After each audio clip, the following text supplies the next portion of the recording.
छत्तीसगढ़ के भिलाई में गुरुजी पंडित प्रदीप मिश्रा जी द्वारा वाची जा रही श्री एकांतेश्वर शिव महापुराण कथा के 5वें दिन की कथा पूर्ण हो चुकी है। यह कथा 25 अप्रैल से 1 मई तक दोपहर के 2 बजे से 5 बजे तक चलने वाली है।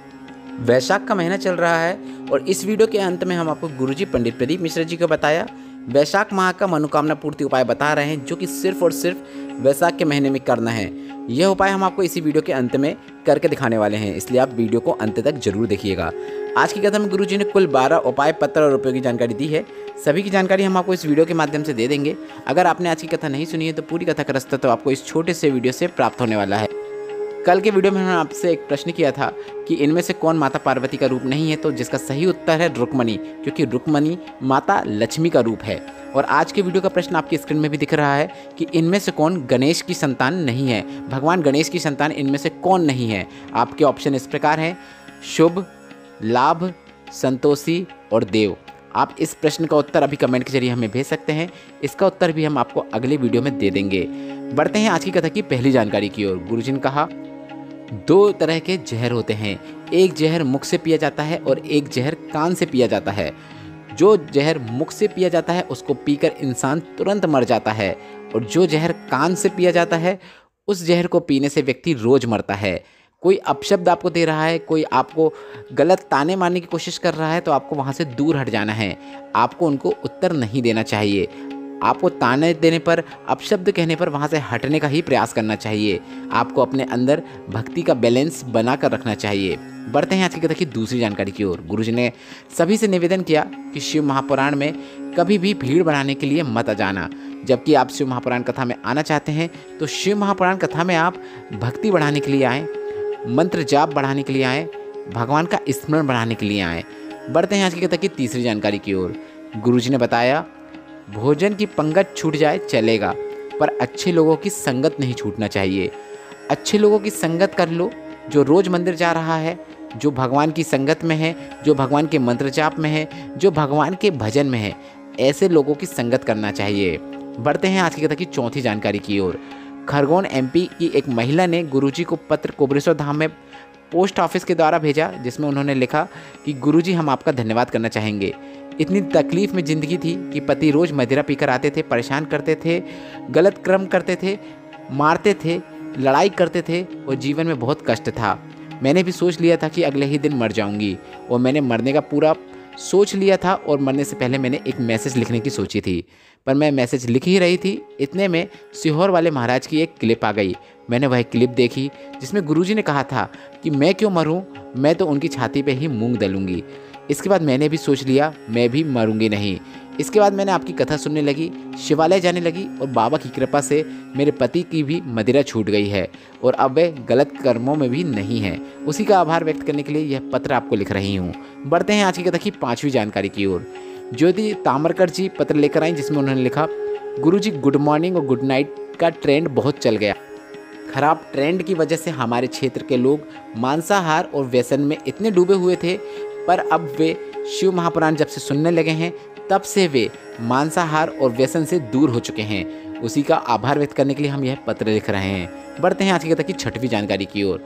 पार्वती यादव जी पत्र लेकर आई, जिसमें उन्होंने लिखा मेरी बहन इसी पंडाल में बैठकर कथा सुन रही थी, पर घर से फ़ोन आ गया कि उसके बेटे की तबीयत बहुत सीरियस है, और मेरी बहन कथा सुनने से पहले ही 1:30 बजे कथा भूमि और बाबा को प्रणाम करके चली गई, और दोपहर के 3 बजे खबर आई कि जिसकी तबीयत खराब थी वह मेरी बहन का बेटा शांत हो गया है, मर गया है। इसके बाद हम भी घर गए और बहन के घर जाने की तैयारी करने लगे, पर मैंने मेरे पति से कहा कि मुझे वापस कथा पंडाल में लेकर जाओ, और वहाँ पर मैं कंकर शंकर को हाथ में लेकर विनती करी कि आपकी कथा सुनने आते ऐसी खबर कैसे सुन सकते हैं। इसके बाद हम बहन के घर गए तो पता चला कि बालक एकदम से पैरालिसिस के अटैक से जोरदार झटके से वापस जीवित हो गया है। उसी का आभार व्यक्त करने के लिए हम कथा पंडाल में आए हैं। बढ़ते हैं आज की कथा की 7वीं जानकारी की ओर। गुरुजी ने कहा आज सीता नवमी है, माता जानकी का जन्मोत्सव है। ऐसे में आपको एक सीख अपने जीवन पर लेना चाहिए। आपको किसी को भी प्रूफ देने की जरूरत नहीं है। आप सही हो, आप बस अपने नित्य क्रम करते रहो, अपने नित्य परिश्रम करते रहो। आपको किसी को भी प्रूफ देने की जरूरत नहीं है कि मैं सही हूँ या मैं गलत हूँ। आपके अच्छे कर्म, आपके परिश्रम और आपकी सत्यता का प्रमाण देने के लिए ऊपर वाला बैठा है।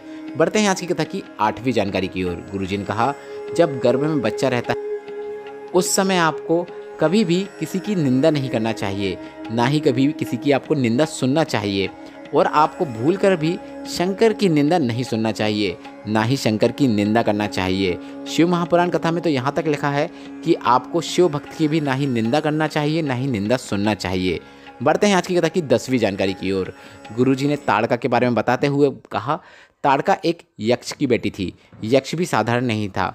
सुकेतु नाम का यक्ष था जिसके घर में औलाद नहीं थी, संतान नहीं थी। वह तप करने के लिए इंद्र की तपस्या की और इंद्र से कहा कि मुझे संतान चाहिए। इस पर इंद्र ने कहा कि आपको शिव की तपस्या करना चाहिए, वे ही तुम्हें संतान दे सकते हैं। तो इस पर सुकेतु ने कहा कि वे क्या मुझे संतान देंगे, वे तो शमशान में रहने वाले हैं, उनसे मुझे संतान नहीं चाहिए। इस प्रकार से निंदा करने के बाद वह ब्रह्मा जी की तपस्या करने लगा। ब्रह्मा जी की तपस्या करने के बाद ब्रह्मा जी को प्रसन्न करके ब्रह्मा जी ने बोलो तुम्हें क्या चाहिए। तो सुकेतु ने कहा मुझे संतान चाहिए। इसके बाद ब्रह्मा जी ने कहा कि तुम्हारे किस्मत में संतान नहीं है, तुम्हारे जीवन में संतान का सुख नहीं है, जो मैंने लिख दिया है वह हो ही नहीं सकता, संतान नहीं है तो नहीं होगी। तो इस पर सुकेतु ने कहा तो मुझे किसकी तपस्या करना चाहिए। तो ब्रह्मा जी ने कहा तुमको भोलेनाथ की तपस्या करना चाहिए, क्योंकि जो किस्मत में भी नहीं होता है वह भोलेनाथ प्रदान कर देते हैं। इसके बाद सुकेतु ने कहा मुझे उनसे संतान नहीं चाहिए। फिर से अपशब्द कहते हुए वह नारायण की तपस्या में लग गया। नारायण की तपस्या को करने के बाद उसने नारायण को प्रसन्न किया और नारायण से कहा मुझे संतान चाहिए। तो इस पर नारायण ने कहा मैं तुम्हें संतान नहीं दे, क्योंकि तुम्हारी किस्मत में संतान नहीं है। इसके बाद फिर से शिव के प्रति अपशब्द बोलते हुए सुकेतु नारद मुनि की तपस्या करने लगा। इसके बाद नारद मुनि को प्रसन्न करके उसने नारद मुनि से कहा कि मुझे संतान चाहिए। तो नारद मुनि ने कहा कि मैं आपको संतान प्रदान नहीं कर सकता, आपको ब्रह्मा जी के पास जाना चाहिए। बस इतना ही सुनकर सुकेतु प्रसन्न हो गया। वह बोला मैं जिसके पास भी जाता था सब मुझे भोलेनाथ के पास जाने को कहते थे, पर आप ही एक हैं जिसने मुझे ब्रह्मा जी के पास जाने को कहा है। इसके बाद वह वापस ब्रह्मा जी के पास जाकर बहुत जिद करने लगा। उसकी जिद देखकर ब्रह्मा जी ने कहा ठीक है, तुम्हें संतान की प्राप्ति होगी, बोलो किस प्रकार की तुम्हें संतान चाहिए। तो इस पर सुकेतु ने कहा कि आप मुझे बेटा दें या बेटी दें, जो भी दें, पर वह बहुत सुंदर होना चाहिए, उसकी सुंदरता अत्यधिक होना चाहिए। इसके बाद ब्रह्मा जी ने कहा तुम्हारे घर पे एक बहुत ही सुंदर कन्या जन्म लेगी। इसके बाद सुकेतु अपनी पत्नी को भी यह कहता था कि शिव मंदिर के सामने से निकल के जाओ तो शिव मंदिर को देखना मत। तो सुकेतु की पत्नी जो थी वह भी शिव मंदिर के सामने से निकलती थी तो मुंह टेढ़ा करके निकल जाती थी और अपशब्द बोलते हुए जाती थी। सुकेतु के यहाँ ताड़का नाम की एक कन्या ने जन्म लिया।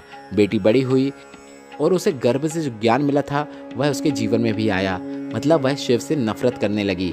ताड़का की शादी राक्षस सुंध से हुई। इसके बाद उसकी राक्षस से शादी होने के बाद उसकी भी प्रवृत्ति राक्षस की हो गई। इसके बाद एक समय की बात है जब ताड़का ऋषि अगस्त के आश्रम में जाकर उत्पाद मचाने लगी। सब चीज को तोड़ फोड़ दिया। इधर उधर उत्पाद मचाने के बाद अगस्त ऋषि ने उसे श्राप दे दिया कि तुम जिस रूप का घमंड करती हो वह राक्षस का हो जाएगा और तुम्हारे घर में जो संतान पैदा होगी सब समाप्त हो जाएगी। तुम्हारा कुल को बढ़ाने वाला कोई भी नहीं होगा और तुम्हें मारने वाला शंकर का ही भक्त होगा। इसके बाद आगे चल के ताड़का का वध भगवान राम ने किया था। बढ़ते हैं आज की कथा की 11वीं जानकारी की ओर। गुरुजी ने कहा शिव महापुराण की कथा कहती है अगर आप शिव मंदिर नहीं जा पाते हो तो शिवालय से शिखर का दर्शन करते हुए आप निकल जाओ, क्योंकि शिखर का दर्शन करने से भी आपको सभी प्रकार के पापों से मुक्ति मिलती है, क्योंकि शिखर दर्शनम सर्व पाप नाशनम। इसके बाद गुरुजी ने बताया कि अगर आप ऐसा करते हुए निकल जाते हैं तो आपको शिव जी का अगर आपने दर्शन भी नहीं किया है, शिवलिंग का आपने दर्शन भी नहीं किया है, पर शिखर का दर्शन कर लिया है, तो ऐसे में भी आपको शिव जी के दर्शन का फल प्राप्त हो जाता है। बढ़ते हैं आज की कथा की 12वीं और अंतिम जानकारी की ओर। गुरुजी का एक वैशाख माह का सबसे अच्छा मनोकामना पूर्ति उपाय है जो कि सिर्फ और सिर्फ वैशाख के माह में किया जाता है। तो आपको वैशाख के माह में अपने घर के मिट्टी के कलश से जल लेना है, या फिर अगर आपके पास मिट्टी का कलश नहीं है तो आप कोई भी मिट्टी के कलश या फिर दिया में जल ले सकते हैं, या फिर आप मिट्टी का कलश से जल सीधा शिवलिंग पे भी अर्पित कर सकते हैं। और अगर आपके पास कुछ भी नहीं है मिट्टी का तो आप एक चीज़ कर सकते हैं, आप बेलपत्र ले सकते हैं और इस बेलपत्र को एक जल कलश के अंदर डुबोकर निकाल सकते हैं, या फिर इसी जल कलश के अंदर एक बेलपत्र को डाल दें और इस जल को, जो आपके तांबे के कलश में जल है, इसे श्री शिवाय नमस्तुभ्यम बोलते हुए या फिर नमः शिवाय बोलते हुए या फिर ओम नमः शिवाय बोलते हुए शिवलिंग के ऊपर अर्पित कर दें। बस ऐसे ही अर्पित करने के बाद आपको अपनी मनोकामना बोल देना है। बस इतना ही करना है। मनोकामना बोलने के बाद एक बार और श्री शिवाय नमस्तुभ्यम बोल दीजिएगा।